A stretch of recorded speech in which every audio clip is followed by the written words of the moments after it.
Hi, I'm Jeremy Jensen. I'm here at the, I think we're calling it the Save America rally or something like that. These are some pro-union activists that are here today at the Nebraska State Capitol, and they are letting their First Amendment rights be heard. So let's go hear what they have to say today. Jobs, schools, healthcare, not corporate welfare. Jobs, schools, healthcare, not corporate welfare. This is what democracy looks like. This is what democracy looks like. All right, now, nice day, people. Captains of industry who out of their generous hearts decided that they were going to make the changes as their profits increased. Dr. King reminds us it was the labor movement, not the captains of industry, who fought for the passage of legislation creating workplace rights. And I ask you, if unions were to disappear, what's the guarantee that those legislative rights would stay the way they are now? I doubt that they would. And so, why are you here today? I'm here to support the unions. Okay. And are you a union employee? No. Okay. Do you know somebody that is? I know a lot of folks who are. Okay, good. All right. I'm here to save the middle class. Okay, and what are you doing to do that? I joined these protests. I write letters to the editor. I get on Facebook. In support of American labor and workers, not just a union issue, but American workers in general.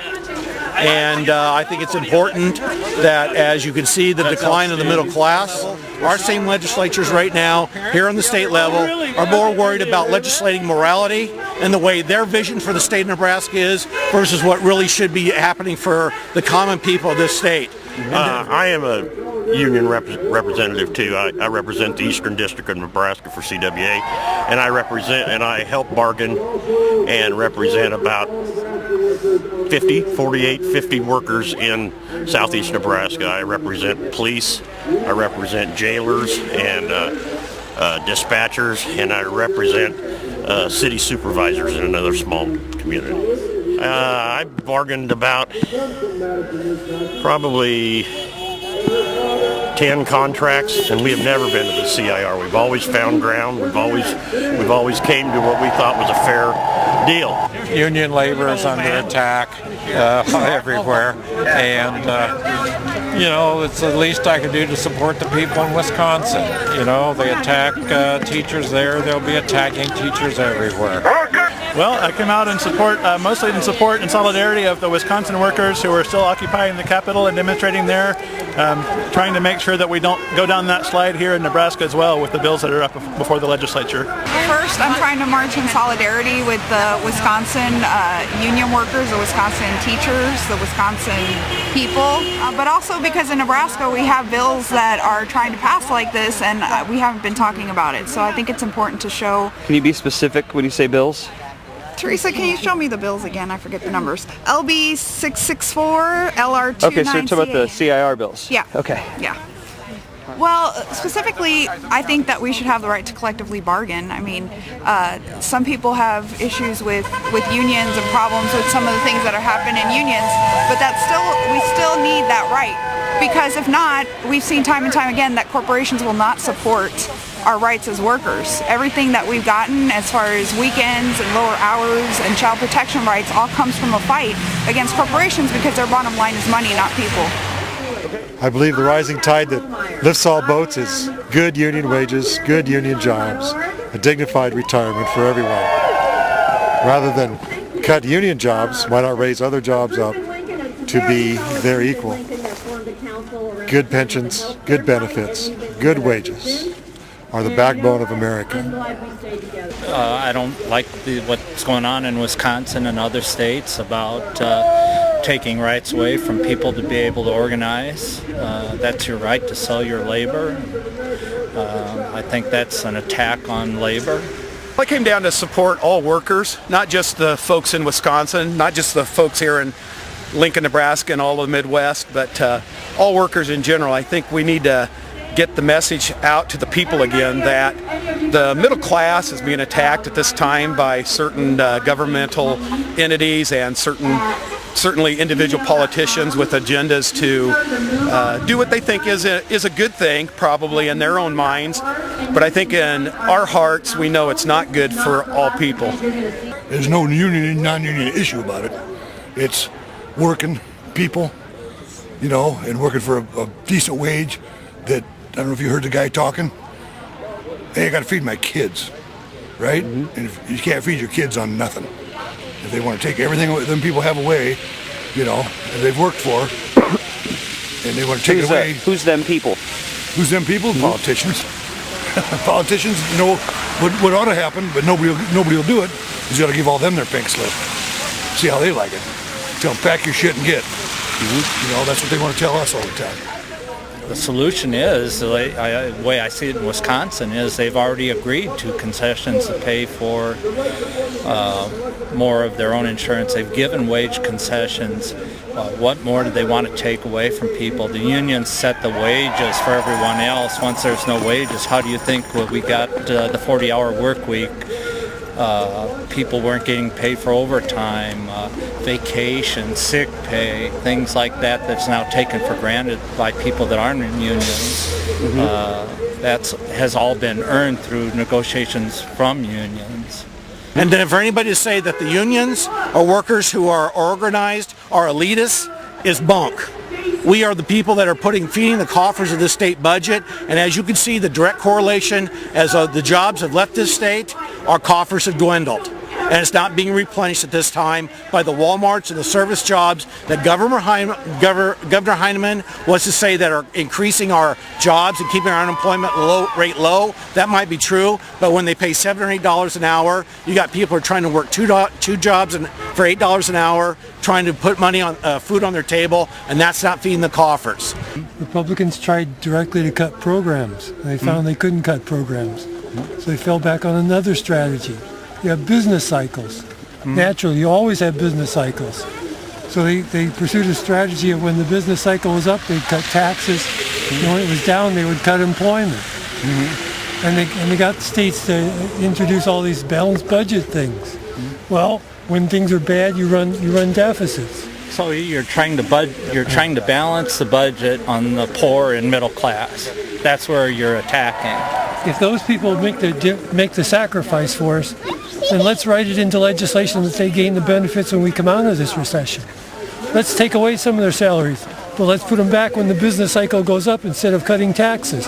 Let's give them 20-30% pay raises if they sacrifice their income now.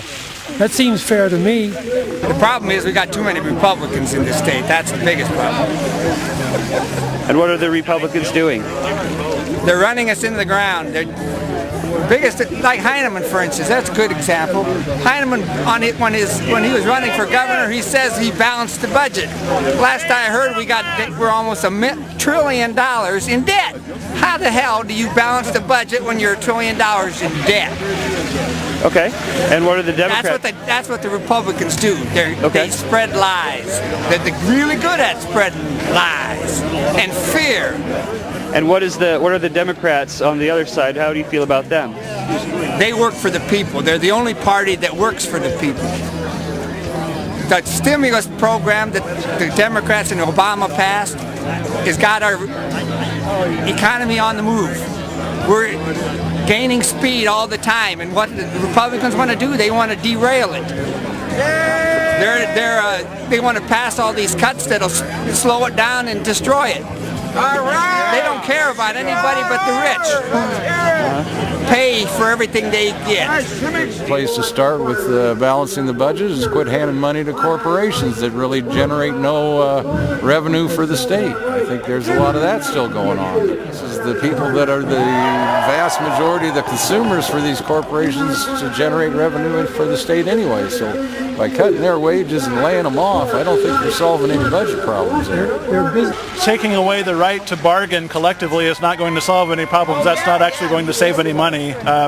And the government's unwillingness to spend money, all of the cutbacks have already started slowing growth. And so the 900 million, there's a shortfall now. And that's what, how do we get to this point? So maybe we need to reverse what got us to this point before we start taking away other rights, especially for workers, public workers. Once again, we want to go after the professionals that actually provide services for us, whether it's for our kids or whether it's the firefighters and the policemen that patrol our streets. What we all have to make a decision in this state is that do we want to continue to maintain the services that we have? Because it all takes sacrifices on our part. I, for one, as a taxpayer and a property owner, I'm willing to pay a little bit more of my fair share on taxes, but also at the same time, I want the elitists to take and pay their share too. That means the upper class that are getting the tax breaks, the businesses that were willing to fork over the tax breaks under the guise of creating new jobs. Where are those new jobs, Walmart? Not at $8 an hour. And we're going to give them tax breaks to come into our communities and say, hey, set up shop here for us. No, that's not how it works, is to give tax breaks to the elite, those who don't need it.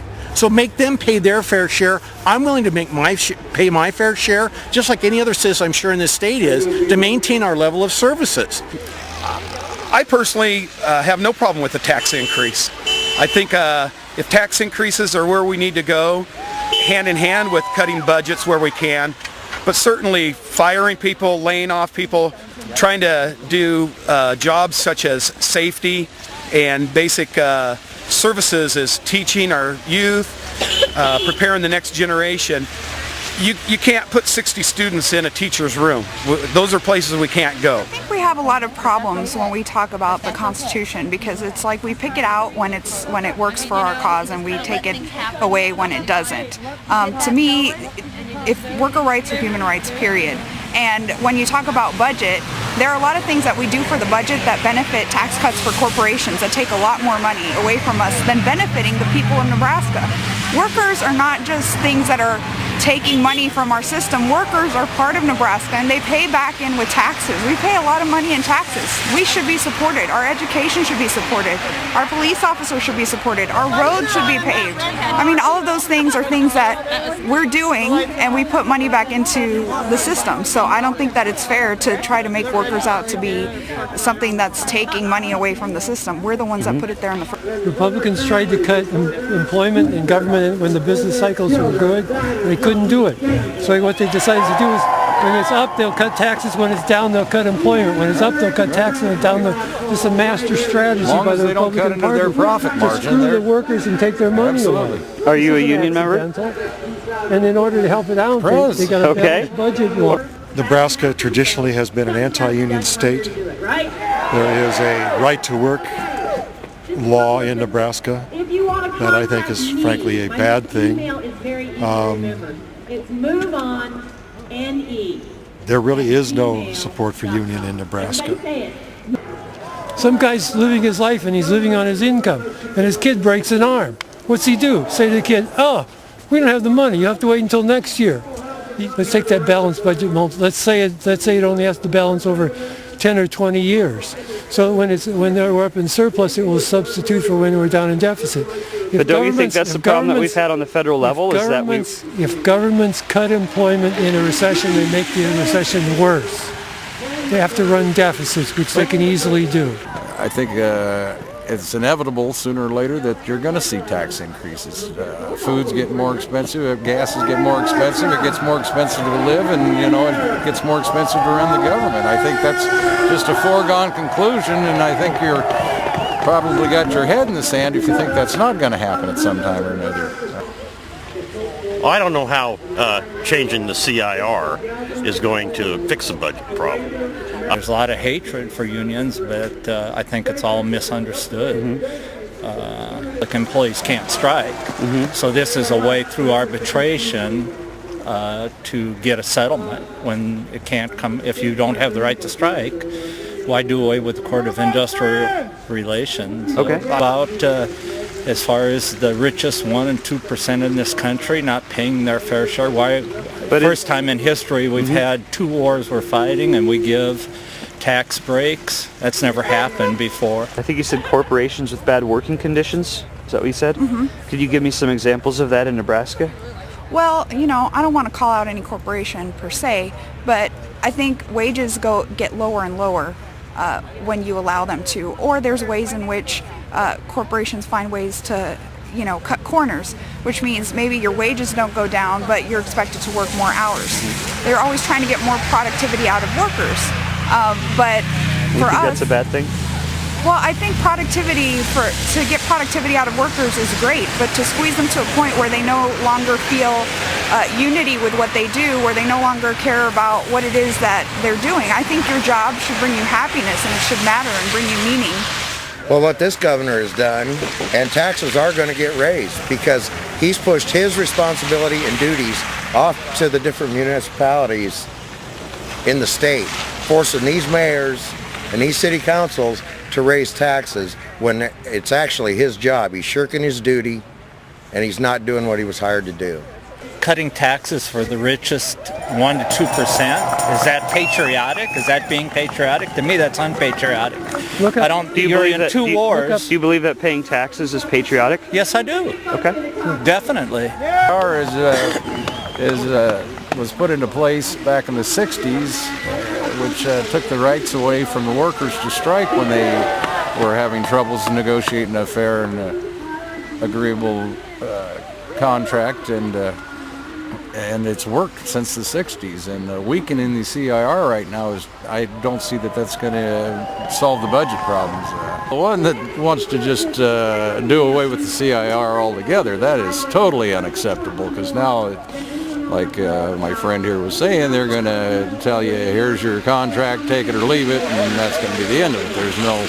There's no way to try and no bargaining and bargaining. Yeah, it's here's what you get, and that's what you're going to take, and that's not the American way. I mean, Hey, raise my taxes. You know, I'm willing to pay for it. That's what public money and public services are all about. Everybody pays in, everybody reaps the benefit. Okay. You know, and those things cost money. Hey, tax me, it's fine. We know corporations are going to go to countries where there are less worker rights. We know that corporations are always going to do the thing that's going to cut the bills.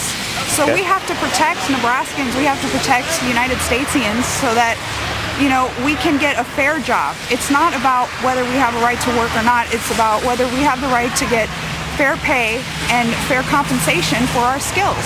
I'm a registered Democrat, and I vote Democrat. And so will you vote for Barack Obama again in 2012? I will vote for Barack Obama, and I think he's doing the right thing. He's trying to take in battle right now through the bigotry and the hatred that's existing right now on the right, and he's trying to battle through that and do what's right for this country.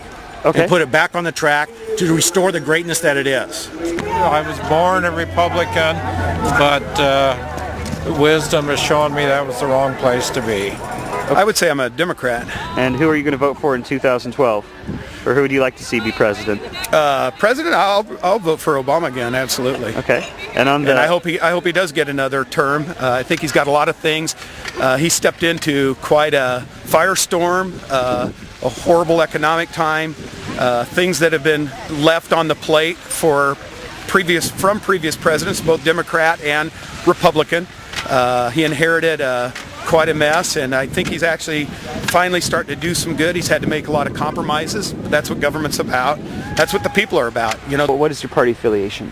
I don't have one. Okay, are you an independent, registered independent? Yes. Okay, so you're a voter? Yes. Okay, great. And who did you vote for in the last presidential election? I voted for Obama. Do you have a favorite Democrat in Nebraska? No. Do you have a least favorite Republican? All of them. All of them? Okay. And so I'm guessing you're a Democrat, is that safe to say? Yes. Okay. And are you an Obama supporter? Yes.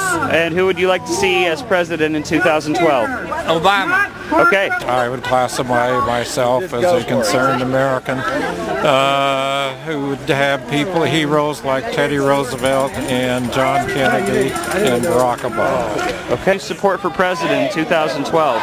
Obama. Yes, sir, Obama. Could I ask you your political party? Democrat. And what's your political party? Democrat. Okay, and who do you guys want to see in president in 2012? Obama. And tell me about your political ideology. Well, it's pretty far left. I'd probably say even farther left than the president. For president in 2012? Obama, of course. President in 2012? If President Obama were reelected, I'd be pretty happy with that. There's a lot of apathy with the average people. I think there's a lot of apathy with wealthy people as well. There are a lot of followers, and we've got to quit being followers. We all need to listen. We need to make our own conscious decisions and get out and vote and let the polls show where our future goes.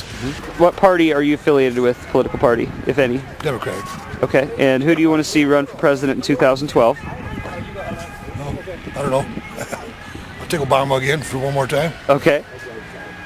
I'm a Democrat. If I was going to call myself anything, it'd be extremely progressive. Who's your favorite Democrat in Nebraska? In Nebraska, my favorite Democrat used to be Tom White, still is. You live in Omaha? Yes. Okay, great. Was he your state senator too? Yep. Okay, good. All right. He was just a good overall guy. We supported him in his campaign. He was down to earth. He talked to anybody and everybody, all the way up and down the dial. Which is important to me. Lenin came up with his doctrine on communism. The basis was that all workers would have equal power and equal say in government, which is kind of what we've got here, only we don't. And eventually, as the Communist Party evolved, the true nature of Lenin's doctrine never came to fruition. It never turned out the way he intended it to be. So you think collective bargaining is an American tradition? Absolutely, an American right. Yes, I'm a Democrat. Okay. Officially, I'm an independent, actually. I would say I'm probably to the left. Okay, and what would the word be that you'd use to describe that? I suppose I might be a little bit of an extremist. I might be a bit of a dreamer. And I want to take it still hold that we can make a change and the left can make the change for the people of America. Would you say you're a socialist? I may be a socialist in that sense, that I think that the wealth needs to be spread around and needs to be shared by all. I'm not a capitalist, because as we can see, capitalism, all it does is it puts its tentacles out and it just robs from the poor. On the back, and the wealthy get wealthier. Moderately to moderate liberal. Moderate liberal, okay. Moderate liberal. Would you say you're a socialist? Yeah, I probably am. I support a lot of social causes. I think there's a place for that. I think there's a lot of people that say they're believe in some socialism, but yet don't maybe put their actual vote and mouth where they say it is. A capitalist is what? Guys working for a living? No. No? Oh, I'm not going to define anything for you. You have to tell me how you would define yourself. Give me the three again. Well, you don't have to pick from those. It could be. I've had people here tell me that they were communists. I've had people tell me they were socialists. I've had liberal. I've heard. A capitalist and a fascist are one and the same. Yeah. I'm for a democratic society. I mean, I can go out and make a living. All right, and you can too. And so I'll supply my goods for your money exchange, period. But do it fairly.